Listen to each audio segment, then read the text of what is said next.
traffic is going to kill us.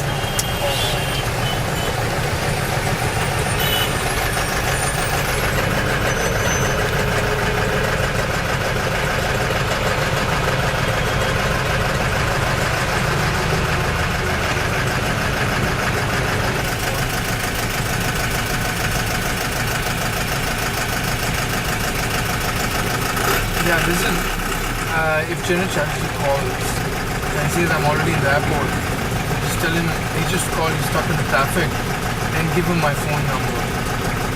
Yeah? That's... Yeah. Okay. Please carry your phone and keep it on. Right? And...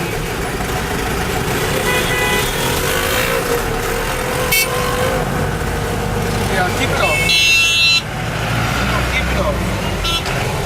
Yeah? Okay, I'll do that. Bye.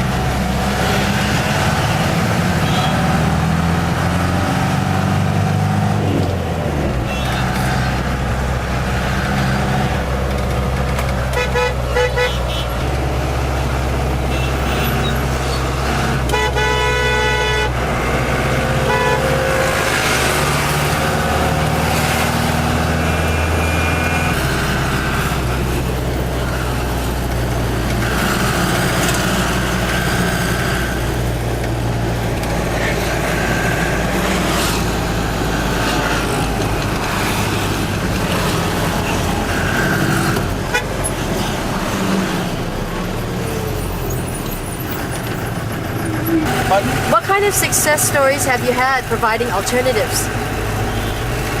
With our minimal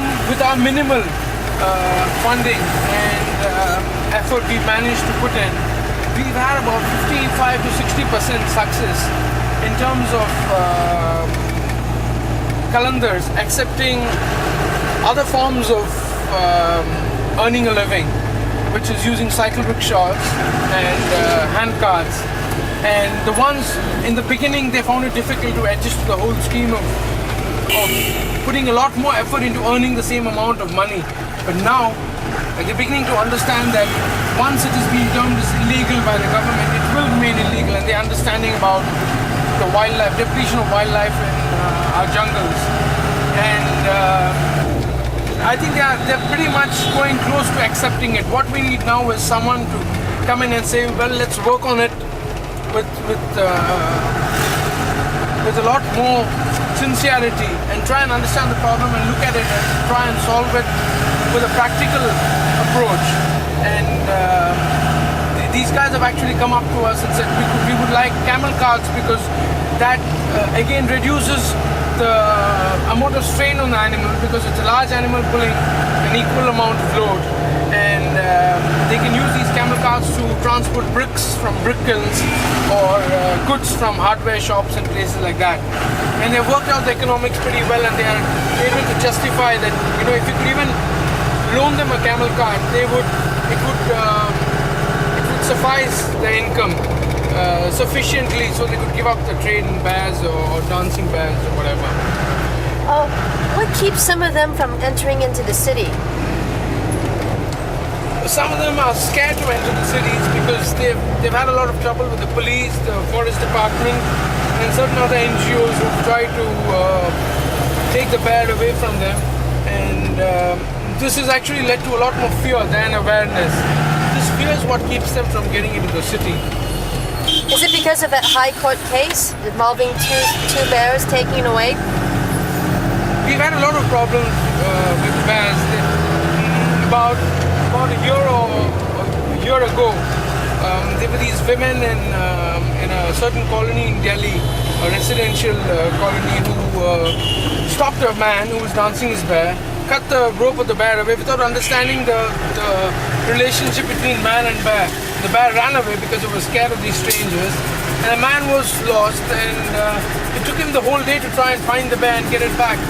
I mean, without understanding the implications they could have on both the bear and the man. The man would be lost without his bear. The bear would just not know what to do because it's been brought up like a dog with this man right from when it was a cub, a few weeks old. So that's that. Sorry, I'm not concentrating too much. Yeah, no. Good try. This road's got the highest number of accidents and deaths. This one. Yeah.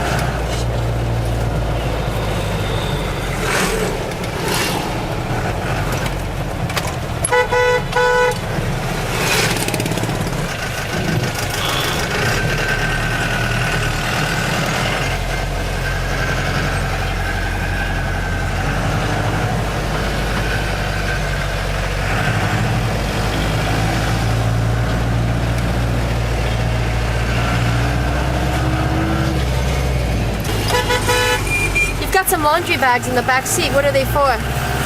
You don't want to know. I do.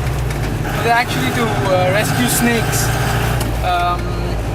When they come into people's houses or something, we're running an active awareness program. It's a campaign to request people not to kill snakes and let us know. So they call us, and the minute they call us, and we go over, catch the snake, bag it, get it back, observe it for a few hours, 24 to 48 hours, and then it's transferred into a box obviously when it comes back, and then it's released in the wild once we know its health status. That's what the laundry bags are for. And that'll be kind of you if you can give us some laundry bags from the hotel. You're in Mansingh, aren't you?